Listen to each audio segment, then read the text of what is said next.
ఆచి చికెన్ మసాలా. తెలంగాణలో విద్యార్థులకు బ్రేక్ఫాస్ట్ పథకం కింద విద్యార్థులకు 5 రకాల టిఫిన్లు అందించాలని ప్రభుత్వం నిర్ణయించింది. వచ్చే విద్యా సంవత్సరం నుంచి ఈ టిఫిన్లు విద్యార్థులకు అందిస్తారు. వారంలో ఆదివారం సెలవు ఉంటుంది. మిగిలిన 6 రోజులు ఉదయం టిఫిన్, పాలు లేదా రాగి జావా అందించాలని విద్యాశాఖ నిర్ణయం తీసుకుంది. ఈ 6 రోజులలో 2 రోజుల పాటు మిల్లెట్ ఇడ్లీ అందిస్తారు. మిగిలిన 4 రోజులు మిల్లెట్ ఉప్మా, దోశ, బోండా, పూరీని మెనూలో చేర్చారు.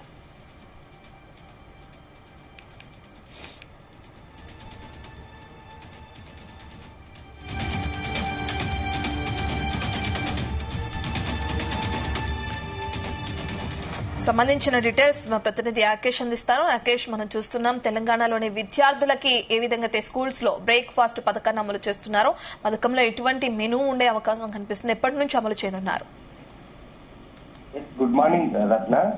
తెలంగాణ ప్రభుత్వ పాఠశాల విద్యార్థులకు పౌష్టికాహారం అందించాలన్న ఉద్దేశంతో ప్రభుత్వం కొత్త పథకానికి శ్రీకారం చుట్టింది.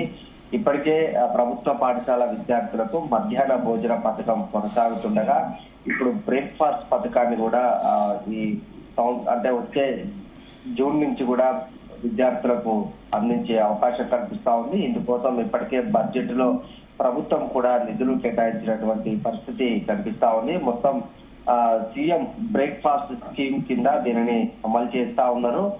దీనికి సంబంధించి ఎడ్యుకేషన్ అధికారులు కూడా మెనూను కూడా రెడీ చేసినటువంటి పరిస్థితి. మొత్తం వారం రోజుల్లో 6 రోజుల పాటు 5 రకాల టిఫిన్లను కూడా విద్యార్థులకు అందిస్తున్నారు.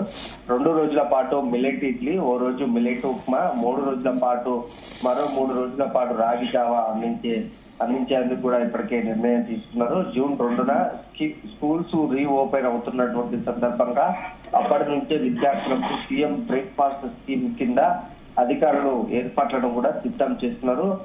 తెలంగాణ వ్యాప్తంగా దాదాపు 26,178 సుమారు 19 లక్షల మంది విద్యార్థులు చదువుతున్నారు. పేద కుటుంబాల నుంచే ఈ ప్రభుత్వ పాఠశాలలో చదువుతున్నటువంటి నేపథ్యంలో విద్యార్థులు ఉదయం ఎలాంటి అల్పాహారం, టిఫిన్స్ తినకుండా స్కూల్లోకి వస్తున్నారు. దీనివల్ల విద్యార్థులు చదువుపై శ్రద్ధ పెట్టడానికి అవకాశం లేకుండా పోతుందని పలు రిపోర్టులు కూడా వెల్లడించాయి. ఈ నేపథ్యంలోనే ప్రభుత్వం స్కూల్స్, కాలేజీల్లో సీఎం బ్రేక్ఫాస్ట్ స్కీమ్ ను ప్రారంభించాలని నిర్ణయం తీసుకున్నారు. ఆ నేపథ్యంలోనే జూన్ 12 నుంచి దీనిని అమలు చేయనుండగా స్కూల్ ఎడ్యుకేషన్ అధికారులు ఒక మెనూను కూడా రిలీజ్ చేసినటువంటి పరిస్థితి. తాజాగా బడ్జెట్ లోను ఈ స్కీమ్ కోసం 720 కోట్ల రూపాయలను కూడా కేటాయించింది. ఉదయాన్నే పౌష్టికాహారం అందించడం ద్వారా విద్యార్థుల్లో ఏకాగ్రత పెరిగి విద్యా ప్రమాణాలు కూడా మెరుగుపడతాయని సర్కారు కూడా భావిస్తా ఉంది.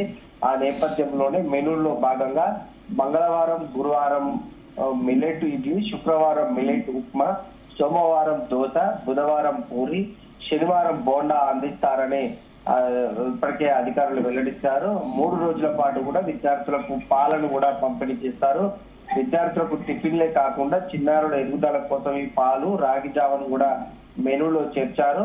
వారంలో సోమ, బుధ, శుక్రవారంలో పాలు అందించనుండగా మంగళ, గురు, శనివారంలో రాగి జావ పంపిణీ చేయనున్నారు. ఈ స్కీమ్ అమలు కోసం వచ్చే ఆర్థిక సంవత్సరంలో కూడా భారీగా నిధులు ఖర్చు చేసే అవకాశం కనిపిస్తా ఉంది. ఇప్పటికే టిఫిన్ కోసం సుమారు 540 కోట్ల రూపాయలను బడ్జెట్ లో కేటాయించారు. పాల సరఫరా కోసం కూడా మరో 180 కోట్లు ఖర్చు చేయనున్నారు. ఈ నిధులను స్కూల్ ఎడ్యుకేషన్ తో పాటు ఎస్సీ, ఎస్టీ సబ్ ప్లాన్ నిధుల నుంచి కేటాయించే అవకాశం ఉంది. అయితే ఈ పౌష్టికాహార స్కీమ్ తో బడిలో విద్యార్థుల అటెండెన్స్ కూడా పెరగడంతో పాటు డ్రాప్ అవుట్లు కూడా భారీగా తగ్గుతాయని ప్రభుత్వం భావిస్తా ఉంది. ఒకసారి మనం అసలు పూర్తిగా విద్యార్థులకు ఏ రోజున ఏం పెడతారనేది చూసుకుంటే సోమవారం దోశ, పాలు ఇస్తారు.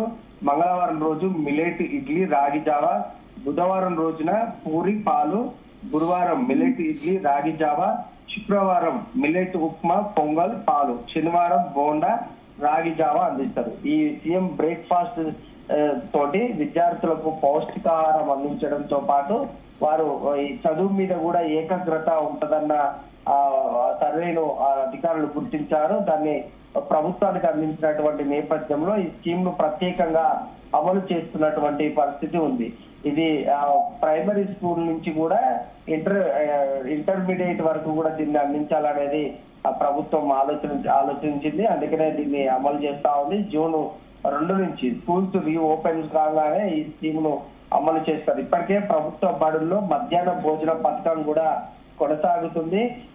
అందరికి విద్యార్థులకు అందరికీ 1వ తరగతి నుంచి ఇంటర్మీడియట్ వరకు కూడా ఈ మధ్యాహ్న భోజన పథకం కొనసాగుతున్నటువంటి నేపథ్యంలో విద్యార్థులు ఎలాంటి ఇబ్బంది లేకుండా మంచి పౌష్టికాహారం కూడా భోజనం చేస్తున్నారు. ఇప్పుడు ఈ టిఫిన్ స్కీమ్ కూడా అందుబాటులోకి వచ్చినటువంటి క్రమంలో విద్యార్థులకు ఎలాంటి ఇబ్బంది ఉండకుండా బ్రేక్ఫాస్ట్ మధ్యాహ్న భోజనం 2 కూడా ఆయా స్కూల్స్ లో చేసే అవకాశం ఉంది.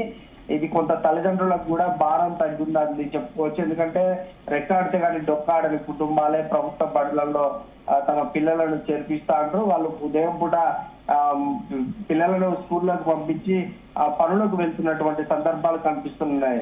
ఆ సమయాలలో సరిగా వండక కూడా విద్యార్థులకు తినలేని పరిస్థితి ఉంటుంది కనుక ప్రభుత్వం అన్ని ఆలోచనలు చేసిన తర్వాత ఈ స్కీమును అందుబాటులోకి తెచ్చింది.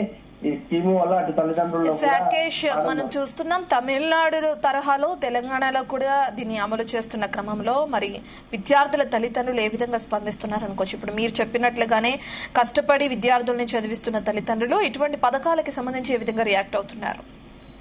ఇది ప్రధానంగా విద్యార్థుల భవిష్యత్తు మీద ఆధారపడి ఉన్న అంశం కనుక ఇది తల్లిదండ్రులు పూర్తిగా యాక్సెప్ట్ చేసే పరిస్థితి. ఇప్పటికే మధ్యాహ్న భోజన పథకం అమలవుతున్నటువంటి క్రమంలో చాలా మంది పేద తల్లిదండ్రులకు కొంత భారం లేకుండా ఉంది. ఇంట్లో ఒకటే కర్రీ లేకుంటే ఒకటే చేసే విద్యార్థులు తినేటువంటి పరిస్థితి. అలాంటి ప్రభుత్వ పాఠశాలకు సంబంధించి మధ్యాహ్న స్కీమ్ ఉంది కనుక విద్యార్థులు ఆహారంతో పాటు గుడ్డు ఇలా పాలు కూడా ఇస్తున్నటువంటి పరిస్థితి. దీంతో అటు విద్యార్థులకు పౌష్టికాహారం అందడంతో పాటు తల్లిదండ్రులకు కూడా ఆర్థిక భారం లేకుండా ఉంటుంది. ఇప్పటికే మధ్యాహ్న భోజనం అమలవుతున్నటువంటి తీరు పట్ల తల్లిదండ్రులు హర్షం వ్యక్తం చేస్తున్నారు. ఇప్పుడు ఉదయం పూట అంటే గ్రామీణ ప్రాంతాల్లో ఎక్కువగా కూడా ఎలాంటి టిఫిన్స్ చేయరు.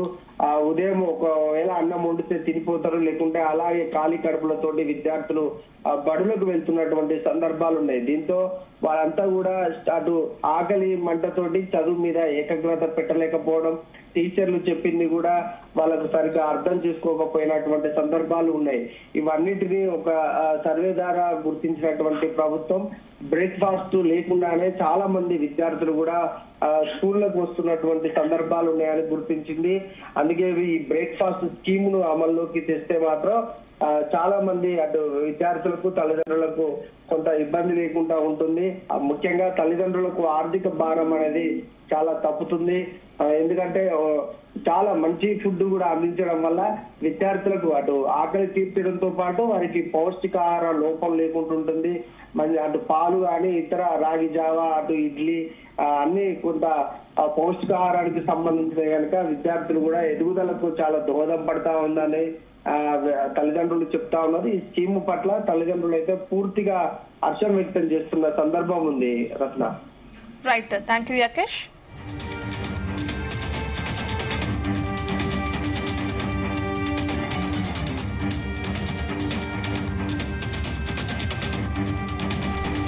ప్రీ ప్రైమరీ నుంచి ఇంటర్ విద్యార్థుల వరకు ఇదే మెనూ అమలు చేయాలని నిర్ణయించారు. ఈ మెనూకు సంబంధించి మరో వెసులుబాటు కూడా ప్రభుత్వం కల్పించింది. సోమవారం దోశకు బదులు చపాతీ, శుక్రవారం మిల్లెట్ ఉప్మాకు బదులు పొంగల్ ప్లాన్ చేశారు. ఇక వీటితో ఏది వీలైతే దాన్ని అందించేలా నిర్ణయం తీసుకున్నారు.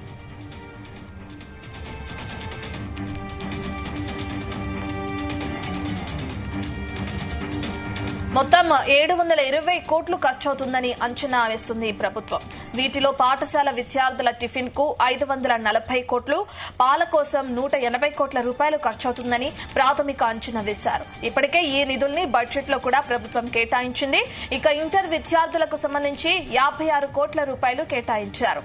సీఎం బ్రేక్ఫాస్ట్ పథకం కింద సుమారు 22 లక్షల మంది విద్యార్థులు లబ్ధి పొందనున్నారు. విద్యార్థులు టిఫిన్ తినడానికి 45 నిమిషాలు కేటాయిస్తారు.